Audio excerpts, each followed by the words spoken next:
The number one issue with Asetek since their inception has probably been the aesthetic disagreement between their steering wheels and the eyeballs of the public. Not so much anymore. It took them some time, but they've facelifted and reworked their steering wheel lineup so that now they're far more appealing to lock eyes with to far more people, whilst also leaning into their unique mix and match modular layout. They may just be surface level updates, but they make a big difference. Let's have a quick browse over the updated La Prima and Forte modules. Asetek has sent all the kit featured free of charge in exchange for a review, but this is a review, not an ad. I say what I think, and I say what I think you should know. If you do proceed to buy Asetek gear, however, you'll find links in the description on places to buy, including some discount codes and such. Using those links helps support me, and thanks for giving them a look. As of recently, Asetek no longer sells wheels as complete items. Instead, you buy the button box, the hub if you will, and then choose the handles and any other elements that you want. This makes sense as it encourages you to mix and match the bits that you want. The price range we're talking about for the wheels seen here are around £350 for the La Prima line and around £550 for the Forte line. This can obviously vary depending on the spec and extras you choose, but these numbers are the general bracket. That's just about low enough in price to safely justify their place in a sea of very attractive but usually more expensive third-party wheels. The Formula style chassis is now known as the Formula button box, and the chassis that fits the round rims or larger open D rims is now known as the GT button box. Each of the Asetek's La Prima and Forte button boxes, be it the GT or Formula style, include shifter paddles. But if you want clutch paddles or additional input paddles for example, you must opt in and add them.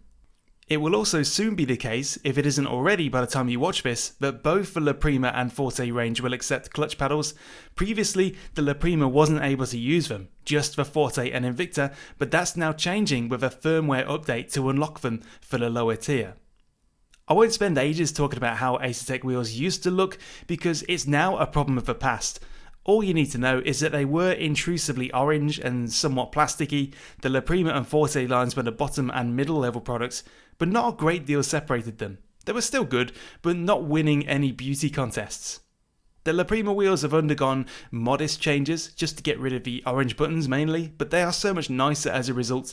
They still have the plastic rotary dials as previously. The Forte wheels, however, have been given quite a promotion. They now have the same aluminium buttons and rotary dials as featured on the Invicta wheel, and although they come with orange aluminium knobs on the multi-switches, they also supply black ones for you to use if you wish to eradicate the orange entirely. Though I feel this to be unnecessary, this is more of a toasted gold than orange. It's actually lovely. These touches are welcome because the Invicta wheel genuinely felt a class above the La Prima and Forte due to these additions. Bringing these features down to the Forte makes a big difference and also makes the Forte tier really mean something.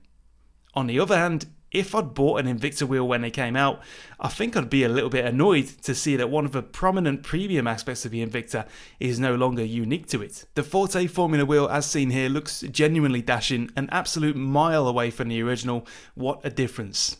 The Forte GT button box also carries the same improvements with aluminium dials and rotaries. What this all now means is that the Forte now truly feels like Asetek's mid-tier. Previously there was not quite enough separating the La Prima and Forte to make it feel really worthwhile, but now there is. Alongside those button boxes, Asetek also sent 4 sets of handles and rims to sample, and I'll give you my thoughts on each of them now. First up are the standard rubber Formula handles. These are a very safe and normal choice to make. They're tacky, high grip and generally well shaped. I like these handles. They feel of good quality under your palms and fingers as they're slightly cool to the touch when you first take the wheel.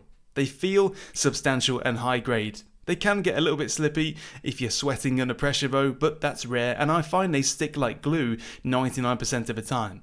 Combined with the Forte Formula wheel, this is just a great classic combo which I've grown to love, and it is my favourite of the 4 that I'll show you now.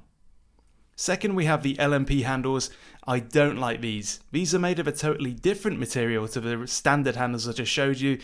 They feel cheap. They make the wheel feel cheap. They don't feel particularly grippy at all, and I find that my hold on them is easily questioned by the force feedback from a harsh curb or bump, unless I grip them like the last bratwurst at a barbecue. That's no good. This is Asetek's second attempt at the LMP handles. The first version were even worse.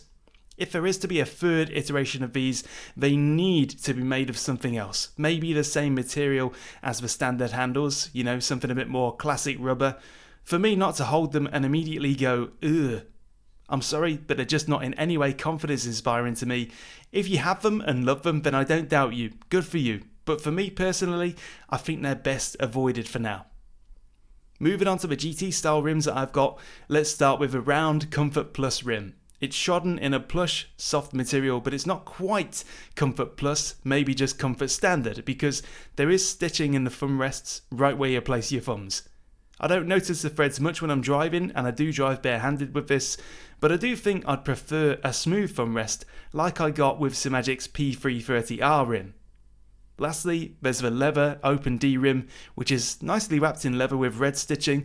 The diameter of the Open D rims is 330mm, which is on the large side for sure, so use your head here.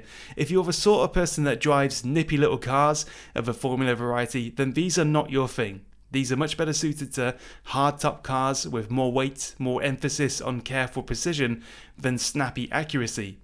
Large they may be, they're still pretty good, and for a time, Asetek's Open D rim was a favourite of mine for Porsche Cup and GT racing, where nice smooth steering is important. Although they do accomplish a nice enough result with a variety of combos and options available, I've never been a big fan of what Asetek's done with these rims on a philosophical level. The problem being that they're completely unique to Asetek. You can't attach custom rims outside of the Asetek ecosystem or vice versa, and the rims that you can add are not quick release by any measure. The shifter paddles have to come off in order to install or change rims. It's not a massive job to do it, we're talking 5 minutes, but I hope that one day Asetek figures out a way to make these rims quickly interchangeable, a click in and drive kind of thing. Then they'd really be onto something, and this system would be really beneficial. Furthermore, there's one element that I think their attention needs to turn to next, and that's the paddle shifters. They're okay, but they're not the most luxurious or positive, and they're a common item across all Asetek wheels. They're all built upon this same plastic moulded magnetic unit. They make total sense on the La Prima, acceptable I guess on the Forte, but not so good on the Invicta. The Forte and definitely the Invicta deserve a better shifter feel given the price. It doesn't feel premium. The biggest benefit of choosing an Asetek wheel instead of going third party is just due to the convenience of a wire-free wheel that has full integration with their software and matches up with the lighting of wheelbase and pedals, and it does give you this feeling. It's really nicely joined up. They're the most straightforward and well integrated option by far if you have an Asetek wheelbase, but now you don't have to try so hard to like them. You'll still feel like you're buying a well-developed product, even more so with this refresh bringing some nice jewellery on board. So there we are, the refreshed and facelifted wheel lineup from Asetek. What do you think of the revamp? Do they have your attention now? Feel free to share your opinions or questions in the comments, and remember to check the description for links on Asetek retailers, some with discounts, and thanks again for watching. Cheers!